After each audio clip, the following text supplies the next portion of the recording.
Yes, good morning, Dr. Bob Flower, and your Monday, January 18th, 2016 Master Pattern Report. Okay, so we're going to be covering our predictions for the year and slightly beyond.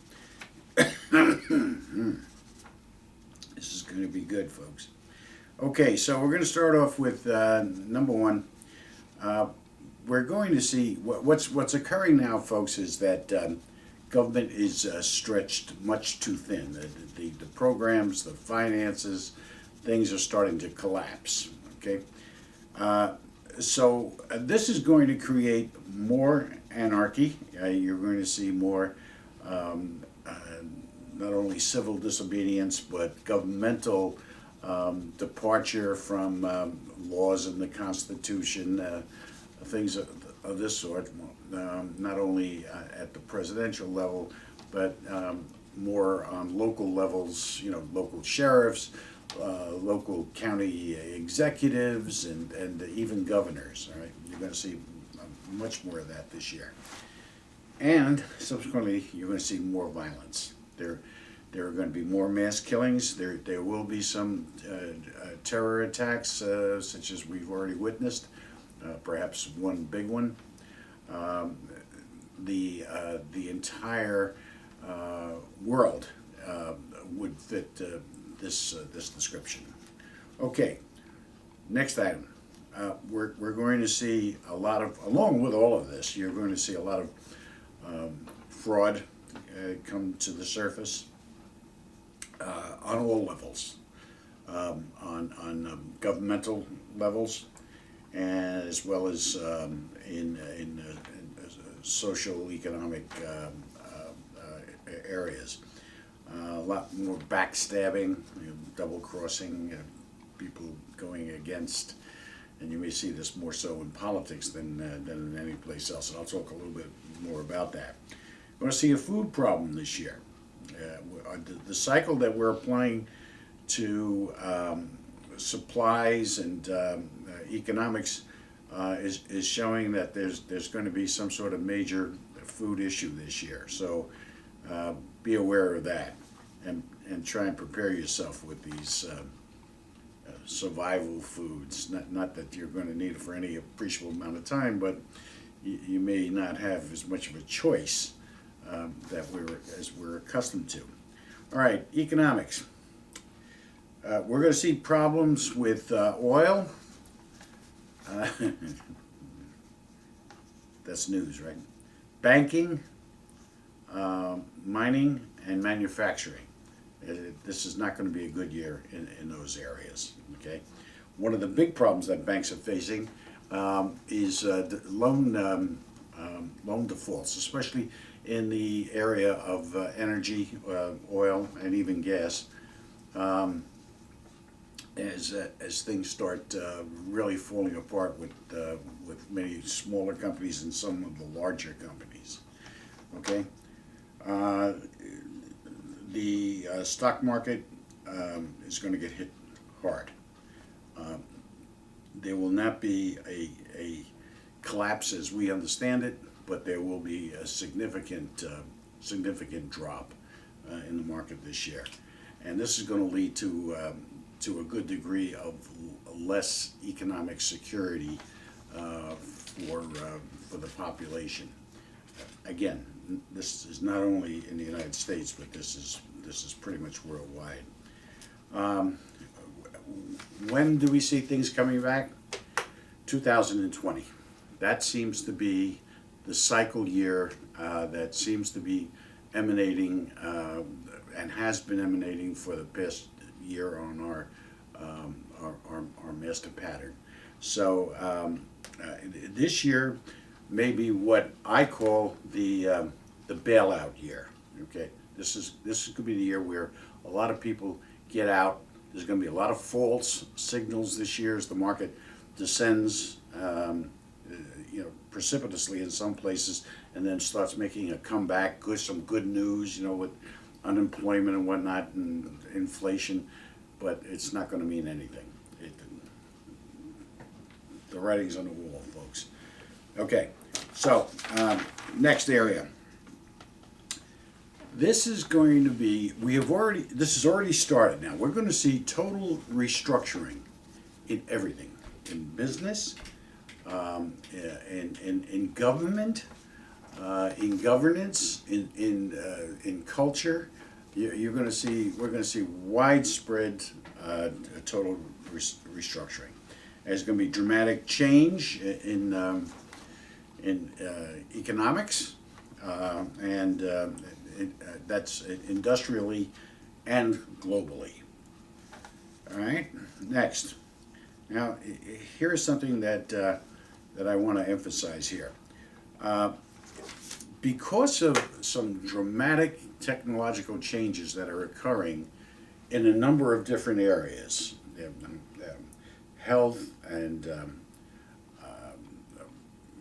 efficiencies and effectivenesses in business and even in social areas, we're going to start to see a drop in poverty and in people's understanding. This happens a lot, as you can imagine, when disasters occur. Now, I'm not. Don't get me wrong. This is not, to some people, what's coming may seem like a disaster. To most, it may not be a disaster per se, but it's not going to be good news. And that usually fosters a different type of thinking, different type of cultural examination, and that's exactly what's going to start prevailing now. People are going to start looking at things. People are going to get smarter. Okay, they're not going to be taken in so much by ignorance and by false promises, backstabbing, things of this sort. Okay. Along this line, and what I'm going to tell you is key, because you're going to see it, right? There's going to be a new system, a new science that's going to be applied, and it's going to lead to new ways of understanding and new ways of beliefs. Now, and it's going to have a great deal of technology involved in it, and it's going to assimilate a large portions of cultures and belief systems. Now, this is important. I know this is happening because this is something that we've been working on for 30 years, and we are now at the point where it's coming to fruition. However, we're not the only ones, and I'm telling you, population, tell this, send this viral, hashtag. You want us to have it before anybody else has it, before any other government agencies or high-level corporate and cultural interests do. Trust me. However, this technology, which we will be demonstrating in a relatively short period of time, has some dramatic applications to it. You will be able to use, for instance, we have a voice analysis system that will not only tell you what's accurate, but it'll tell you what characteristics are at work in your behavior, in your decision making, in your problem solving, in your analytics. This is a natural design prototype in the truest sense of each of those terms. And I promise you, it works. It has worked. We're converting it into paradigms that will be understood by most people and be available to people, okay? And again, hope that it's us. Okay, let's talk about the elections, folks. Interesting. Now, the way we do this is, I'm going to make some statements.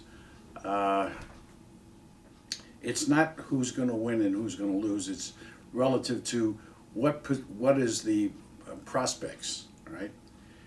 And right now, the way our model is showing, our master pattern is showing, there's going to be roughly about a 79% that the Democrats are going to win.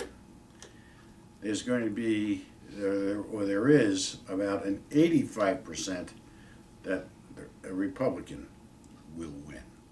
Okay, don't ask me how that works out. That's what it is. Now, insofar as the candidates are concerned, let me read you some statistics. Trump has a 76% chance of taking the nomination and becoming president. Rubio has a 70%, and these are rounded figures.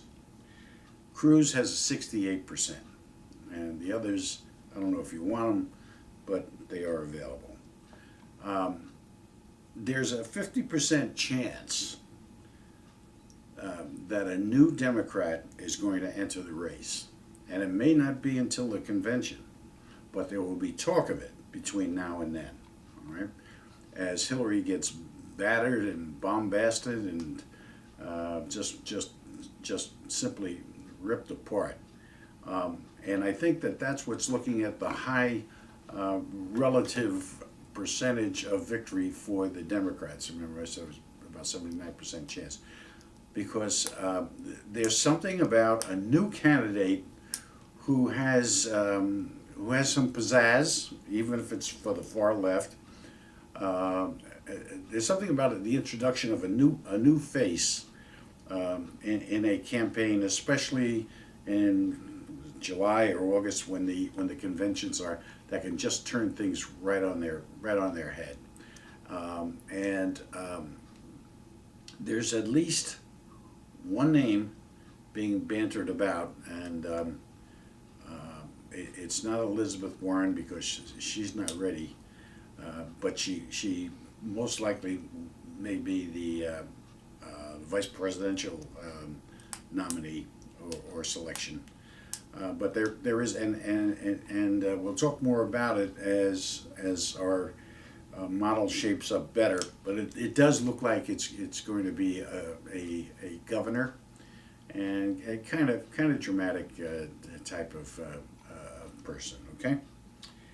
All right. Now, lastly, the stock market. I want to give you some particular dates in which to head for cover, and don't go to work because you're going to be sick to your stomach. But we're looking at coming up March 23rd, May 26th, and August 3rd. Now, there are going to be others, but those look like they're going to be the ones that are going to be the most significant. So mark those down. Let me give them again. The March 23rd, May 26th, and May 26th would be, and these are, day or two approximate. May is going to be, I think, a hard one, and May will sort of define the rest of the year. I mean, when you see what happens in May, you're going to watch that occur throughout the year. Will there be ups and downs? Yeah, there'll be retracements, but they're not going to. And you're going to hear about unemployment and things being good, and no inflation. Where are we headed with this? I think we're headed for a stagflation, which is an inflation on one part and a depreciation on the other. Okay, and it certainly looks like what's going to happen is it's going to embrace all areas of the economy. There's really not going to be a safe haven. Even gold and silver, although they will be making a move this year, you're not going to see, $50 silver, and you're not going to see $2,500 gold. But you will see improvements in that area. Where is the market going to end up? And that's kind of hard for us to detect at this point. but we are looking at retracement down to around the 15,000 area.